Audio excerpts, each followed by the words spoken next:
being an educator now, I have a lot of responsibility to uh, educate the public about these animals, whether that be through critter talks, like I've talked about before, or through YouTube, or even like news media. So something cool is I'm going to be on Studio 814, and it's going to be really exciting because they wanted me to bring some of my pets. So like Ace and Meredith, the American toad Ace and the gray tree frog Meredith, they were both featured in newspaper articles and on the news coverage that WTAJ gave Frog Week. So it's really cool that I get the chance to take them back and to present them to an audience that probably has never seen frogs and toads on the news station. So I'm going to be tapping into a market that has never really thought of herpetology at all.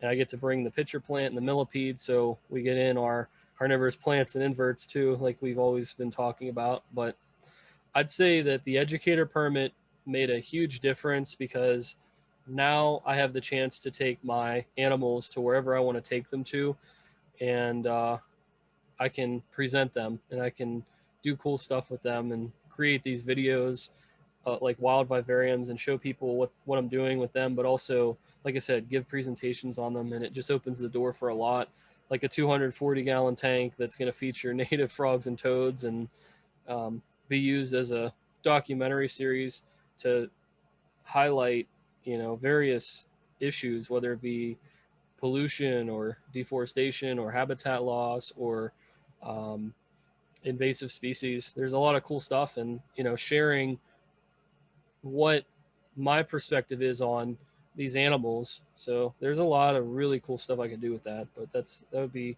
my answer. Yeah, I mean, you touched on a lot of good points.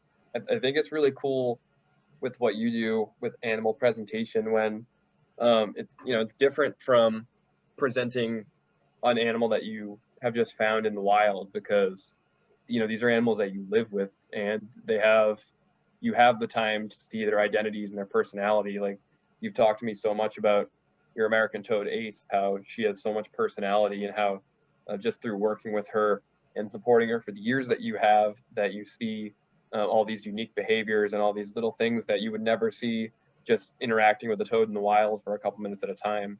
So I think it's really cool when you can take an animal like that and you can care for it, and then you can bring out that personality and you can experience it, but then you can show that to other people, right? So you can bring these animals to shows or to whatever presentations you're doing, and you can show them to people, and you can tell them that the animal has a name, and it creates that kind of identity where people can see that and then they can get to interact with it.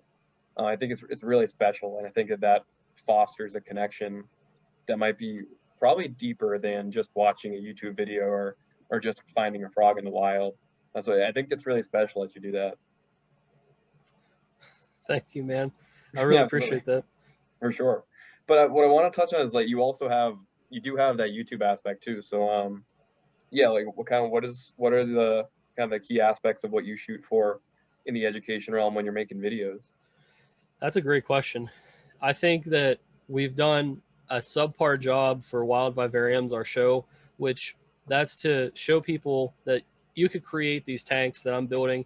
I designed this show to teach people how to take care of their pets, whether it be tree frogs, toads.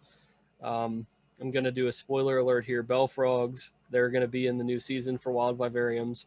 White's tree frogs. There's various species. Okay, so there's a handful of species that are going to be featured in the show, and I do these like easy, simple style, but really nice terrariums. I design backgrounds and everything, and put all kinds of accessories like bark in there.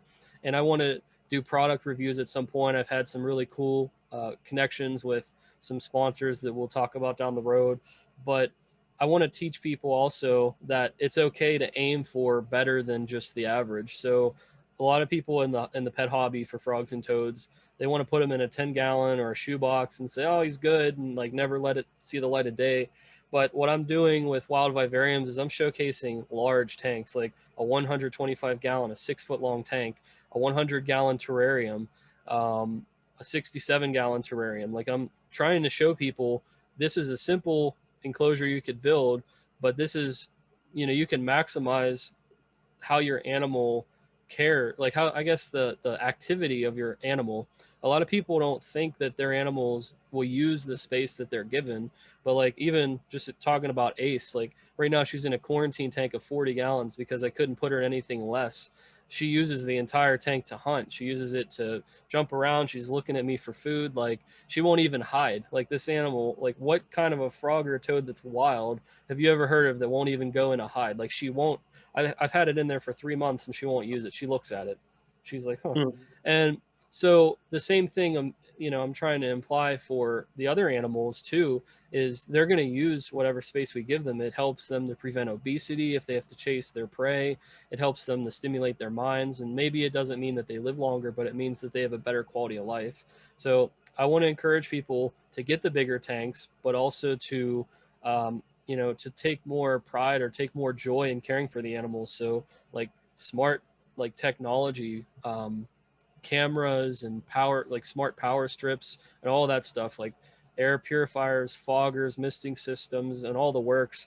I want people in the new season of Wild Vivariums to see how you could say maybe it's progressive and advanced what I'm trying to do with all the smart tech and caring for the animals, but I want to show people an alternative or a really different perspective of how they can care for their animals, how they can automate it. If I had to put a word on it, I'd say I want to teach people how to do simple automation for wild vivariums. And once you do that, you can really enjoy them and have a different appreciation. Yeah, absolutely. I think it's pretty multifaceted. Like you made the great point that it's very significant for the quality of life of the animals that you're looking at or caring for to mimic that natural environment as much as possible and give them that space to do their activities. But I don't think it's just another great educational tool when you can mimic a natural ecosystem in an artificial setting like that. Like, why would you just have a bunch of plastic plants in your enclosure when you can showcase natives and how your species in question interacts with those native plants? Or maybe you have native inverts walking around. Like I know you're working to get I think was it a carpenter ant colony Yeah. in one of your larger vivariums? Yeah. Yeah. So like, why would you just throw crickets in there every day when you could also have an entire ant colony going? You could see how that colony operates and how it interacts at this ecosystem level. So I think it's a really special thing to kind of be able to show that to people for sure. Yeah. Yeah.